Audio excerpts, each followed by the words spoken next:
بسم اللہ الرحمن الرحیم۔ السلام علیکم ناظرین۔ شریف خاندان اقتدار میں ہے اور خبریں تو اسی قسم کی ہیں کہ ستے خیراں ہیں۔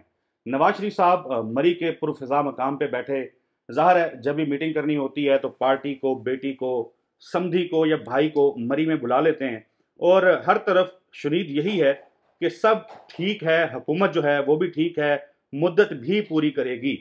لیکن کچھ متضاد اطلاعات بھی ہیں، اور متضاد اطلاعات یہ ہیں کہ نواز شریف صاحب جو ہیں ان کے لیے سب اچھا نہیں ہے۔ اداروں کی جو پالیسی ہے اس میں بھی نواز شریف کے حوالے سے کچھ تبدیلیاں جو ہیں وہ دیکھنے کو مل رہی ہیں۔ وہ کیا تبدیلیاں ہیں؟ صدیق جان صاحب ہمارے ساتھ موجود ہیں۔ صدیق جان، سب اچھا نہیں ہے؟ دیکھیں جوسف، جو آپ باتیں کر رہے تھے نا، وہ حکومت کا دعوت ہو سکتا ہے، نون لیگ کا دعوت ہو سکتا ہے، وہ فیکٹس نہیں ہیں، زمینی حقائق نہیں ہیں۔ یعنی حکومت دعوت، اور ویسے میں تھوڑا سا آپ سے اختلاف کروں گا۔ پہلے تو نون لیگ والے کھل کے آ جاتے تھے اور آگے منسٹر پریس کانفرنس کرتے تھے، عمران خان کو تانے دیتے تھے، گالیاں دیتے تھے، سنبھالے نہیں جاتے تھے، بہت یہ وہ، اور وہ بہت غرور تکبر میں، اور کہ یہ کر دیں گے، وہ کر دیں گے، کچھ نہیں ہو رہا ہے، عمران خان باہر نہیں آ رہا، حکومت 5 سال پورے کرے گی۔ 10-12 دن میں نے نہیں دیکھا کسی وزیر نے آگے پریس کانفرنس اس مقصد کے لیے کی ہو، یہ بتانے کے لیے کہ حکومت اپنا ٹائم پورا کرے گی، ایسی کوئی میں نے پریس کانفرنس نہیں دیکھی۔ ہاں، 1-2 جگہوں پہ ان سے سوال ہو گیا تو انہوں نے جواب میں بات کیا ہے، ایکسکلوسیولی پریس کانفرنس کرنے نہیں آئے۔ اس کا مطلب کیا ہے؟ وہ جو دھمکیاں لگانے آتے ہیں وہ نہیں ہے۔ اچھا، دوسرا دیکھیں، میں یہ سمجھتا ہوں کہ اداروں کی پالیسی چینج تو ہوئی ہے نواز شریف کے حوالے سے۔ کیسے چینج ہوئی ہے میں آپ کو بتا دیتا ہوں۔ دیکھیں، 8 فروری سے پہلے بھی ٹی وی چینلز کو ایک واضح میسیج دیا گیا کہ نواز شریف صاحب پر کوئی بات نہیں کرنی، شریف خاندان پر کوئی بات نہیں کرنی، کیونکہ ظاہر ہے وہ طے ہوا تھا کہ ان کو نوکری پہ رکھنا ہے، ان کو بھرتی کرنا ہے۔ تو جس کو بھرتی کرنا تھا، جو اپنے بندے تھے، جو اپنے ملازمت کر رہے تھے، جو اپنی غلامی میں تھے، تو وہ تو پھر صاحب نہیں چاہتے تھے کہ میرے ملازم پہ کوئی بات آئے۔ تو انہوں نے کہا کہ جی ہمارے ملازمین پہ کوئی بات نہیں ہوگی، شریف خاندان پہ کوئی بات نہیں ہوگی۔ ٹھیک ہے، چینلز کو بڑی سختی آ گئی، یعنی عمران خان کے حق میں کوئی بات نہیں ہوگی، عمران خان کا نام نہیں آئے گا، تصویر نہیں آئے گی، اور نواز شریف کے خلاف کوئی بات نہیں ہوگی۔ اور کچھ لوگ ہمارے ٹی وی چینل سے فارغ بھی ہوئے نواز شریف صاحب پہ تنقید کرنے کی وجہ سے۔ دوسرا پھر 8 فروری ہوا۔ 8 فروری کے بعد نا 2 چیزوں پہ بڑی سختی تھی۔ ایک یہ تھی کہ آپ الیکشن پہ بات نہیں کر سکتے کہ دھاندلی ہوئی ہے، دھاندلی کے کوئی ثبوت ہیں، شواہد ہیں، چیزیں ہیں، وہ آپ سوالات نہیں اٹھا سکتے۔ اور دوسرا یہ تھا کہ مہنگائی کے اوپر اور ان چیزوں پہ حکومتی کارکردگی کے اوپر بات نہیں کر سکتے۔ تو یہ بڑی کلیئر تھی، یہ پالیسی تھی، یہ اسٹیٹ کی پالیسی تھی کہ شریف خاندان کے خلاف اور ان کی کارکردگی اور دھاندلی پہ کوئی بات نہیں کرنی۔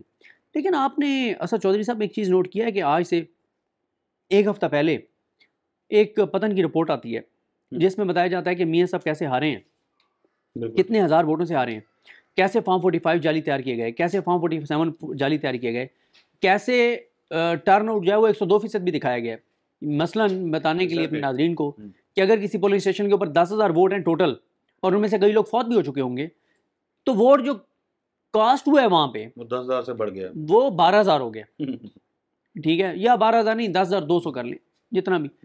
یعنی یہ بہت حیران کن ہے کہ 10,000 کل ووٹ ہے اور کاسٹ جو گیا ہوا ہے وہ 10,000 سے زیادہ ہے۔ یعنی اور کئی پولنگ اسٹیشنوں کے اوپر 100% ٹرن آؤٹ ہے، کہیں پہ 90% ہے، کہیں پہ 102% ہے۔ یہ بہت امپورٹنٹ ہے۔ پھر یہ ہے کہ نواز شریف صاحب کے پاس اپنے فارم 45 ہیں ہی نہیں، وہی ہیں جو آر او کے ہیں۔ اچھا، چونکہ دھاندلی والی آپ نے وہ بات کی ہے تو ایسا بھی ہوا ہے کہ جو اوپر یعنی قومی اسمبلی کی نشست ہے وہاں پہ جو ٹوٹل ووٹ کاسٹ ہوا ہے اور جو صوبائی اسمبلی کی نشستوں کے اوپر ہوا ہے اس میں زمین آسمان کا فرق ہے۔ ہاں، یہ سمجھا دیتے ہیں دیکھنے والوں کے لیے کہ جب آپ اسلام آباد میں صرف ایک ووٹ ڈلتا ہے ایم این اے کا، کیونکہ یہاں پہ ایم پی اے نہیں ہے، باقی پورے پاکستان میں آپ کو 2 پرچیاں ملتی ہیں، ایک ایم این اے کے لیے، ایک ایم پی اے کے لیے۔ جو بھی جاتا ہے اس کو پرچیاں 2 ہی ملتی ہیں، کسی کو ایک پرچی نہیں ملتی، نہ کوئی ایک پرچی لیتا ہے۔ ہوتا کیا ہے، آپ نے مثال کے طور پہ اوپر اگر ٹوٹل 5 لاکھ ووٹ کاسٹ ہوا ہے یا 3 لاکھ کاسٹ ہوا ہے ایم این اے پہ، تو ایم پی اے پہ بھی 3 لاکھ ہی ہوا ہے۔ ہاں، یہ تو ہو سکتا ہے کہ ایم این اے پہ 3 لاکھ میں سے 8,000 ریجیکٹ ہو جائیں، نیچے ایم پی اے پہ 13,000 ریجیکٹ ہو جائیں، یہ تو ہو سکتا ہے۔ پرچیاں دونوں برابر ڈلی ہیں، ایک اس ڈبے میں، ایک اس ڈبے میں۔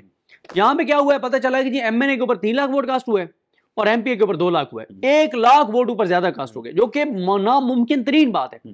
لیکن اداروں کی پالیسی میں اس لیے سمجھتا ہوں کہ بدلی ہے کہ یہ جو پتن کی رپورٹ پہ ٹی وی چینلز پہ پروگرام ہوئے نا، کسی چینل کو کال نہیں آئی۔ پہلے دن یہ ہوا کہ کسی نے پروگرام نہیں کیا، ایک سب کو یہ تھا کہ یار یہ تو اداروں کی طرف سے منع ہے۔ اگلے دن ایک چینل نے کیا تو کوئی کال نہیں آئی، دوسرا نے دیکھا اچھا کوئی کال نہیں آئی، انہوں نے بھی شروع کر دیا۔ اور کرتے کراتے جو شدید ترین حامی ہیں اس حکومت کے، اداروں کے جو جن کو سمجھا جاتا ہے کہ وہ اس وقت ایک طرح سے اس کے اوپر ہے، میں پے رول پہ تو نہیں کہتا لیکن ان کے پینل پہ ہیں جن کو لکھی لکھائی ٹویٹس آتی ہیں اور لکھی لکھائی ٹویٹس کرتے ہیں نیریٹو عمران خان، انہوں نے بھی اپنے پروگرامز میں کیے ہیں. تو اس قسم کے اداروں کی پالیسی بدلی ہے نواز شریف کے حوالے سے. یعنی اور اس کی ایک وجہ یہ بھی ہو سکتی ہے کہ میاں صاحب آج کل جو ڈھکے چھپے بیٹھ کے باتیں کرتے ہیں اداروں کے حوالے سے، تو ہو سکتا ہے اداروں نے کہا ٹھیک ہے،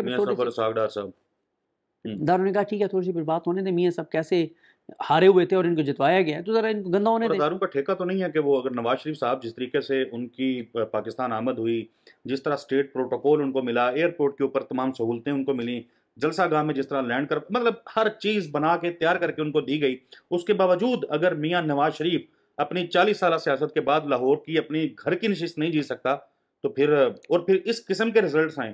اور صدیق جان صاحب اس میں سوچ رہا تھا، بیٹھ کے دیکھ رہا تھا ابھی گفتگو کے دوران بھی میرے دماغ میں یہ بات آئی کہ اگر یعنی میں امیجن کروں کہ میں ایک عام سا آدمی ہوں، الیکشن کنٹیسٹ کرتا ہوں اور کچھ رپورٹس آ جاتی ہیں جس میں بتایا جاتا ہے کہ یار 15 16 18 میرے جو پولنگ اسٹیشن ہے اس کے اوپر میرا ووٹ جو ہے جو مجھے پڑا ہے وہ ٹوٹل ووٹ سے بھی زیادہ ہے، تو میں تو شرم سے سرنڈر کر جاؤں گا، میں تو کہوں گا بھائی یہ رکھو اپنی سیٹ، میں دوبارہ لڑوں گا الیکشن، میں استعفیٰ دے دوں گا. تو یہ نواز شریف صاحب کو تو چاہیے مستعفی ہو جائیں، کیوں نہیں ہو رہے؟ نہیں، اس کے لیے تو وہ جو خواجہ آصف نے 3 چیزیں کہی تھی نا وہ ہونی چاہیے انسان کے جسم میں. اگر وہ 3 چیزیں نہ ہوں جسم میں تو پھر فرق نہیں پڑتا نا. تو اس لیے وہ تو میاں سب نہیں کریں گے، ریزائن نہیں کریں گے. کریڈیبلٹی ان کے لیے میٹر نہیں کرتی. نہیں، عزت، غیرت، خودداری وہ تو ختم کر کے وہ آئے تھے نا، وہ 3 چیزیں سرنڈر کر کے آئے تھے، وہ تو یہ چیزیں ختم کر کے آئے تھے، ورنہ اقتدار میں تھوڑی اس طرح سے مسلط کیا جا سکتا تھا. ایک تو میں نے آپ کو بتا دیا کہ میرے نزدیک یہ بہت بڑی خبر ہے کہ اداروں کی جانب سے پتن کی رپورٹ پہ چینلز کو نہ روکنا اور میاں سب کو ذلیل ہونے دینا. ٹھیک ہے، ایک تو یہ چیز ہے.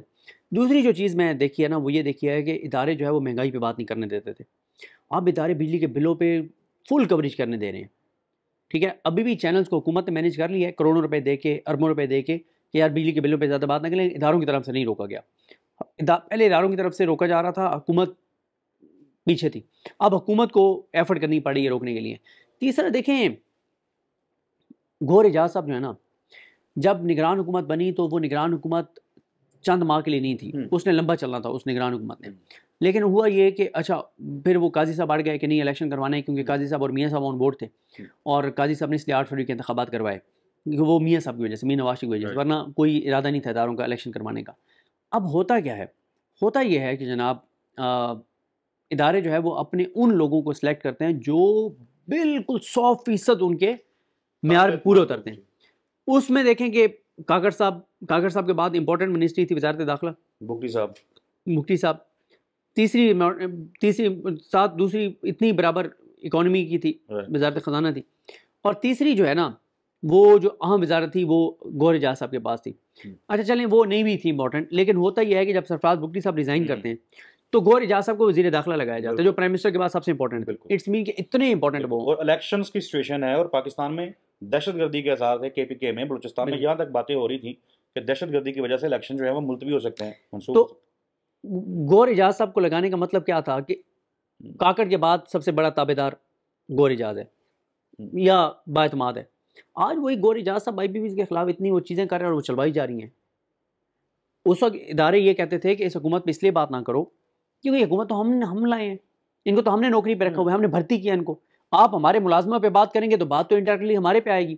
لیکن اب گور اعجاز کی کوریج ہونے دینا، جماعت اسلامی کی کوریج ہونے دینا اور کہنا کہ ٹھیک ہے چلائیں، بھرپور چلائیں جماعت اسلامی کی خبریں. یہ اچھا اس میں یہ نہیں ہے کہ میں یہ نہیں کہتا کہ جماعت اسلامی کسی ایجنڈے پہ آئی ہوئی ہے، بالکل نہیں. ہاں ایک اسد اللہ خان صاحب کی ایک تھیوری ہے وہ مجھے لاجیکل لگتی ہے. وہ کہتے ہیں کہ اداروں نے یہ بھی کہا کہ یار یہ جماعت اسلامی کے دھرنے کی کوریج ہونے دو تاکہ لوگوں کا کتھارسس ہو، لوگوں کو لگے کہ یار ایک جماعت گئی بیٹھی ہے، بجلی کے بل کم ہو جائیں گے، تاکہ لوگوں میں نا وہ خدا نخواستہ بنگلہ دیش کی طرح لوگ خود نہ اٹھ کھڑے ہوں. لوگوں کا غصہ جو ہے وہ حافظ نعیم الرحمان کے منہ سے نکل آئے. ہاں، اور لوگوں کو لگے یار باہر نہ نکلے، خود نہ نکلے. کیونکہ اگر جماعت اسلامی نہ بیٹھی ہوتی تو اس وقت لوگوں کے اندر بہت اشتعال ہوتا نا کہ یار نکلو کی ہو گیا. اب لوگوں کے اندر یہ ہے کہ یار ایک جماعت بیٹھی ہوئی ہے، شاید وہاں سے کوئی خیر کی خبر آ جائے، جو کہ نہیں آنی. بجلی کے بل جب جماعت اسلامی آ کے بیٹھی تھی اس کے بعد جو بجلی کے بل آئے وہ اس سے زیادہ آئے ہیں، جو اگلے ہیں اس سے بھی زیادہ ہوں گے. کوئی ریلیف نہیں ملنا لوگوں کو. تو لہٰذا مجھے یہ لگتا ہے کہ اداروں کی پالیسی میاں نواز شریف کے حوالے سے چینج ہو گئی ہے اور آپ دیکھیں گے کہ دن بہ دن صورتحال آپ کو اس حکومت کی کمزور ہوگی اور کمزور ہوتی ہوئی نظر آئے گی. اچھا بہت سارے لوگ جو ہیں وہ یہ بھی کہتے ہیں کہ نواز شریف کے حوالے سے پالیسی چینج ہو یہ میٹر نہیں کرتا، عمران خان کے حوالے سے پالیسی چینج ہوگی تو یہ میٹر کرے گا۔ ہو گئی ہے۔ ہو گئی ہے۔ چلیں صدیق جان صاحب، بہت شکریہ آپ کے قیمتی وقت کے لیے۔ دیکھتے ہیں کہ پاکستان کی سیاست اور پاکستان کے حالات کیا رخ اختیار کرتے ہیں۔ اگلی ویڈیو میں ملاقات ہوگی، تب تک کے لیے اللہ حافظ۔